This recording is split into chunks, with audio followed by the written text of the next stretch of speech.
अपने पिता के यहाँ रहकर के भगवान का नाम लेती।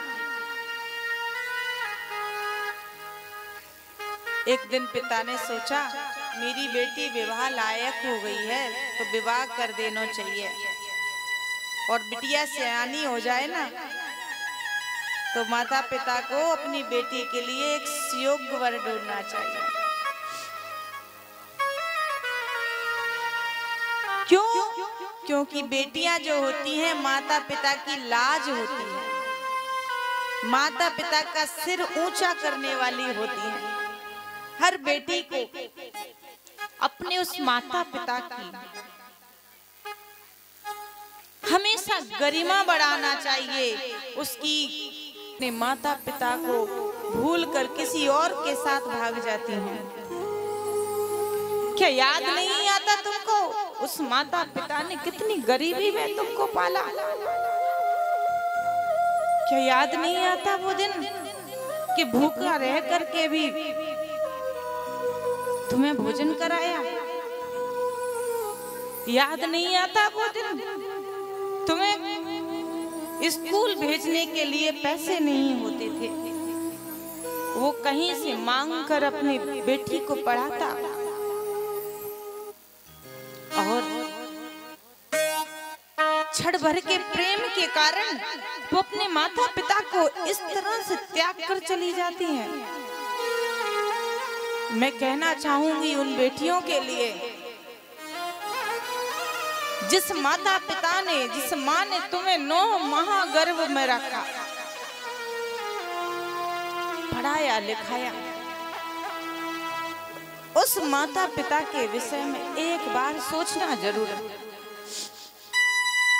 उनके सिर को झुकने नहीं देना समाज में, उनके सिर को ऊंचा उठाकर दोनों कुल की लाज रखना, दोनों कुल की मर्यादा को बनाए रखना।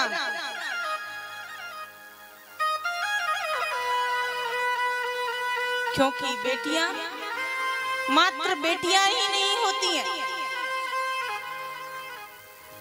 वो 2 कुलों को चलाने वाली शक्ति नारी होती है।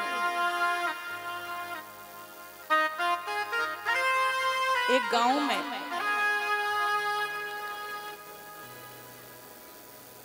एक नट आया अपनी नटनी को लेकर। नट का कार्य था सुबह से लेकर शाम तक नचाने का, और कुछ पैसे मिलते तो वो अपने घर का भरण पोषण करता।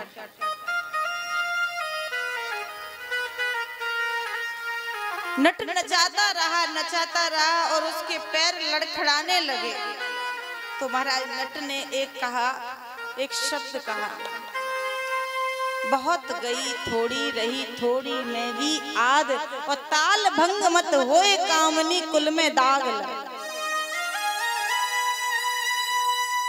जब ये शब्द कहा तो एक राजा की बेटी जो थी वो अपने महल में ये शब्द सुन रही थी, और वो बेटी कौन सी थी कि उसकी उम्र हो गई 20-25 वर्ष की और अभी तक विवाह नहीं हुआ। वो मन में सोचने लगी, उसके अंदर विचार आने लगे, मेरा ब्याह हो जाता, इसके साथ हो जाता तो अच्छा होता। पिताश्री ने कहा, राजा ने कहा, बेटी बहुत गई थोड़ी रही, थोड़ा सा इंतजार करो अपने माता पिता की गरीबी का। कभी कभी माता पिता गरीब होते हैं तो समय लग जाता है विवाह में। इसका मतलब ये नहीं है कि आप अपने माता पिता की गरिमा को, अपनी माता पिता की मर्यादा को भूलकर आप किसी और के साथ भाग जाएं। राजा ने कहा, राजा भी वहां सुन रहा था और बेटी भी। तो नट वहां पर नटनी से कह रहा, बहुत गई थोड़ी रही थोड़ी मैं भी पुन आद, ताल भंग मत होए कामनी कुल में दाग लग जाए।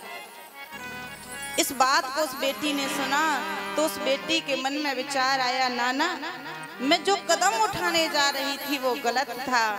आज ये शब्द वो नटनी के लिए नहीं, ऐसा लग रहा है जैसे ये शब्द मेरे लिए कह रहा है कोई।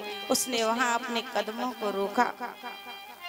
नहीं, वो वासना है, इसलिए अपने मन को काबू में रखें और अपने माता पिता की मर्यादा को, अपने माता पिता के स्वाभिमान को कभी झुकने ना दे समाज में। क्योंकि जिस दिन बेटी जाती है ना, उस दिन बेटी तो चली जाती है लेकिन माँ बाप मर जाते हैं, वो जीवित नहीं रह पाते, उन्हें समाज अपनी समाज से निकाल देता है। आज मैं इस प्रसंग को इसलिए कह रही हूं कि कई माता पिता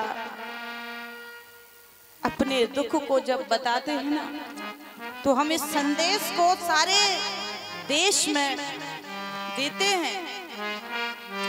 YouTube पर बैठे हुए हमारे भक्त जितने भी इस कथा को सुन रहे हैं, फेसबुक पर बैठे हुए इस कथा को सुन रहे हैं, कहीं ना कहीं उन बेटियों के लिए एक सुंदर मार्गदर्शन होगा।